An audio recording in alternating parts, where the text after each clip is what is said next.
안녕하세요. 소그룹 말씀 연구 영상입니다.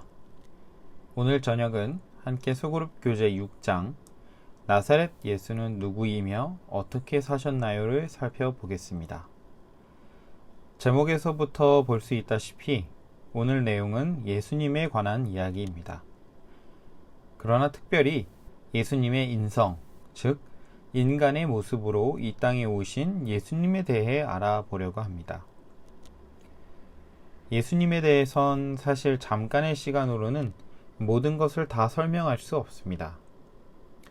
비록 그분의 생애는 짧지만 3년 반 동안의 생애는 셀 수 없이 많은 가르침과 또 행동으로 본이 되신 장면이 너무도 많기 때문입니다. 그러나 아주 간략하게 몇 가지 핵심만 살펴보려고 합니다. 먼저 우리는 예수님이라는 한 사람에 대해 알기 위해서 그의 가르침을 살펴보겠습니다. 우리가 잘 아는 것처럼 예수님은 요셉과 마리아의 아들로 태어났습니다. 가정에서 평범한 유대인 교육을 받았지만 어린 나이였음에도 불구하고 성경에 대해선 누구보다 더 잘 알고 있었습니다. 사실 성경은 예수님의 유년기에 대해서 자세히 기록하지는 않았습니다. 예수님의 이야기를 기록한 기자들은 모두 예수님의 어린 나이, 예수님의 유년기 시절이 아니라 예수님이 사역하기 시작한 때부터 마칠 때까지 그 3년 반의 시간을 집중해서 기록했기 때문에 유년기에 대해서 많은 부분을 알 수는 없습니다. 예수님에 대한 이야기는 본격적으로 침례 요한을 만나면서부터 시작됩니다. 마태복음 4장 17절 말씀입니다. 이때부터 예수께서 비로소 전파하여 가라사대 회개하라 천국이 가까웠느니라 하시더라. 요단 강가에서 사람들에게 회개를 외치던 요한에게 나타나신 예수님은 그에게 침례를 받으셨습니다. 물에 잠기시고 올라올 때에 하늘에서 하나님 아버지의 소리와 성령이 비둘기같이 내림을 사람들은 목격함으로 이가 범상치 않은 이임을 직감했습니다. 침례를 받으신 후 예수님은 광야로 나가 40일을 금식하시곤 사단의 시험을 받으셨죠. 우리가 잘 아는 세 가지 시험이 있었습니다. 예수님은 오직 기록된 말씀을 의지하여 사단의 시험을 이겨내실 수 있었습니다. 침례, 시험, 이 두 단계를 마치고 예수님은 사람들에게 나와 이 말씀을 전파하신 것입니다. 사실 시험 이후에 예수님은 유대 지방에서 봉사를 시작하셨지만 요한을 제외한 마태, 마가, 누가는 이에 대해서 특별히 기록하지 않았고 한참의 시간이 흐른 뒤 갈릴리에서의 사역을 시작으로 복음서를 기록했습니다.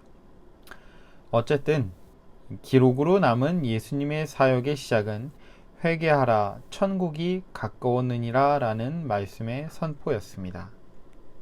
회개하라 라고 번역된 단어는 헬라어 메타노에오 라는 단어로 기존의 삶의 태도나 방향을 완전히 바꾸는 것을 뜻합니다. 즉 유대인들이 지금까지 살아온 방식을 모두 버리고 새로운 삶을 살아가라는 말씀이었던 것이죠.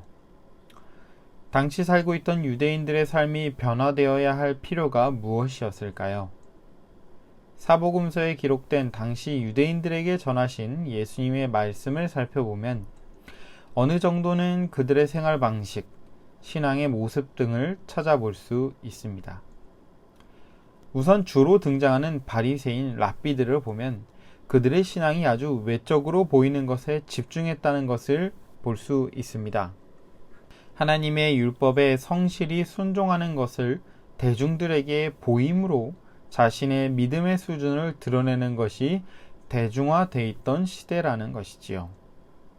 율법을 지키기 위해 최선을 다했지만 행위에 너무 치중해버린 나머지 그렇지 못한 이들을 하염없이 정죄했고 율법의 본질인 사랑은 실천하지 못한 율법주의에 빠지게 되었습니다. 예수님은 그들에게 회개하라고 외치셨습니다. 올바르지 못한 삶에서 돌아오라고 선포하신 것입니다. 그리고 천국이 가까웠음을 강조하셨습니다. 천국이라는 표현은 주로 마태가 사용한 표현이었습니다. 다른 기자들은 천국, 즉 하늘나라라는 단어보다는 하나님의 나라라는 단어를 더 자주 사용했는데 그 이유는 하나님의 거룩한 이름을 언급하기를 피하려는 유대인의 관습이 마태에게 남아 있었기 때문입니다. 즉 마태가 기록한 천국이라는 단어는 하나님의 나라와 같은 뜻이라는 것이죠. 그리하여 예수님께서 말씀하신 천국이 가까웠다는 것은 하나님의 나라가 가까웠다는 것과 같은 뜻인 것입니다. 우리가 생각하는 일반적인 천국, 하나님의 나라는 저 하늘 위에 있는 하나님이 계신 곳 또는 이 땅에 내려올 새 예루살렘이라고 생각하지만 사실은 예수님께서 말씀하신 천국과는 조금 다른 단어임을 알 수 있습니다.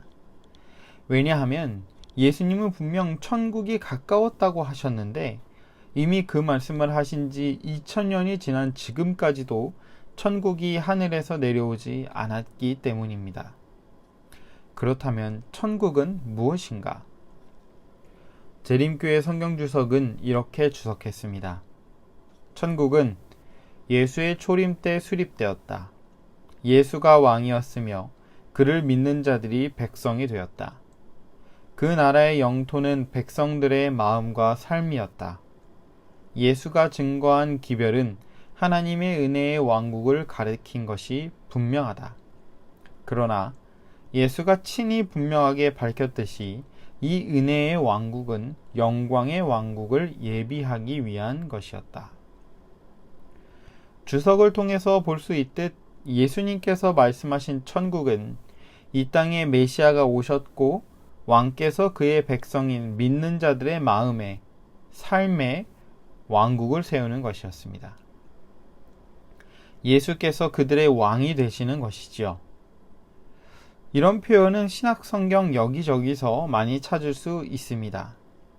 우리의 머리가 되시는 예수님, 우리의 몸은 성령의 전, 내가 사는 것이 아니라 예수께서 사시는 것처럼 말입니다.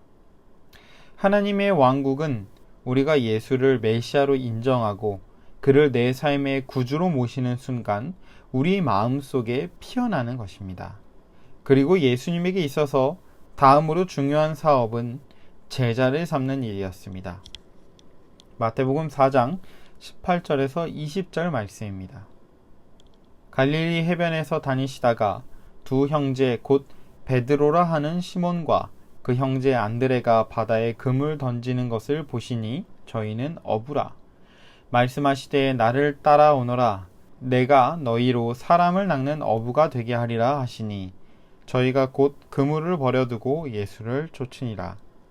제자들은 예수님의 가장 가까이서 그를 보고 말씀을 듣고 가르침을 받았습니다. 이들은 후에 예수께서 하늘에 올라가신 뒤 그의 남겨진 사업을 맡아 일할 중요한 인재들이었습니다. 3년 동안 이들과 함께 동거동락하면서 예수님처럼 사는 것이 어떤 것인지를 직접 보여주신 것이죠. 그 외에도 소외된 자들을 만나시고 병든 자를 치유하시고 외로운 자들을 위로하는 일들을 하셨습니다. 그리고 마지막 십자가에 달려 돌아가시고 부활하신 뒤 하늘로 올라가셨죠. 이 마지막 세 사건에 대해선 정말 할 말도 많고 의미도 많지만 이 시간이 많지 않은 관계상 자세히 이야기 나눌 수 없음을 이해해 주시길 바랍니다. 예수님이 이 땅에서의 모든 사역, 그의 모든 활동은 이 마지막 일들을 위함이었다고 해도 부족하지 않을 것입니다. 그는 이로 인해 모든 것을 마무리 지으셨고 성공하셨습니다. 예수님의 삶을 간단하게 요약하면 이렇습니다. 평범한 가정에 태어나셔서 유대인의 교육을 받으시고 30세의 나이에 세상으로 나와 침례를 받으시고 사람들에게 회개와 천국을 가르치시고 제자를 삼으시고 자신에게 나오는 모든 이의 필요를 채워주셨으며 십자가에 달려 돌아가시고 무덤에서 부활하심으로 선악의 대쟁투를 승리하시고 하늘에 올라가셨습니다. 예수님이 누구냐고 물어본다면 이렇게 대답할 수 있을 것입니다. 그러나 진정으로 예수님이 누구냐고 물어본다면 우리는 이런 대답을 해야 할 것입니다. 우리가 너무 잘 아는 위인 알베르트 슈바이처는 의사이기 전에 먼저 선교사였던 사람이었습니다. 그는 독실한 그리스도인이었으며 예수의 삶에 대해 자세히 연구했던 사람이었습니다. 그는 그의 책에서 이렇게 기록합니다. 호숫가를 따라서 그분은 이름도 없고 나이도 모르는 알려지지 않은 존재로 오신다. 그분은 우리에게도 똑같은 말씀을 하신다. 나를 따르라. 그리고 그분은 우리 시대를 위해 하셔야 할 일을 우리에게 맡기신다. 그분은 명령하신다. 순종하는 이가 지적인지 단순한지 여부와 상관없이 그분은 투쟁과 갈등과 고통을 겪어야 한다. 그러면 말로는 표현할 수 없는 신비로서 그들은 그분이 누구신지를 자신만의 고유한 경험을 통해 알게 될 것이다. 예수님이 누구인지 알기 위해서 슈바이처는 그분을 따르는 삶을 통해서 배우라고 말합니다. 이 말을 남기고 그는 의학박사 학위를 취득하고 아프리카로 향했습니다. 여러분은 정말 예수님이 누구인지 정확히 알고 계신가요? 조금 다르게 표현하자면 여러분은 직접 삶에서 예수님을 만나셨습니까? 예수님에 대해 더욱 배우고 그를 알고 그를 닮기를 원한다면 예수님처럼 살기 위해 노력하시기를 바랍니다. 예수님의 삶을 따라가다 보면 자연스레 그가 누구인지, 어떤 사람인지, 어떤 글보다, 어떤 책보다, 어떤 말씀보다 더 잘 알게 될 것입니다. 이웃을 사랑하시고 소외된 자들을 돌보시고 아픈 자들을 치료하셨던 예수님의 삶을 따라가다 보면 여러분의 삶에서 예수님을 만날 수 있게 될 것입니다. 저와 여러분의 삶에서 예수님을 만나기를 간절히 바라면서 영상을 마치겠습니다.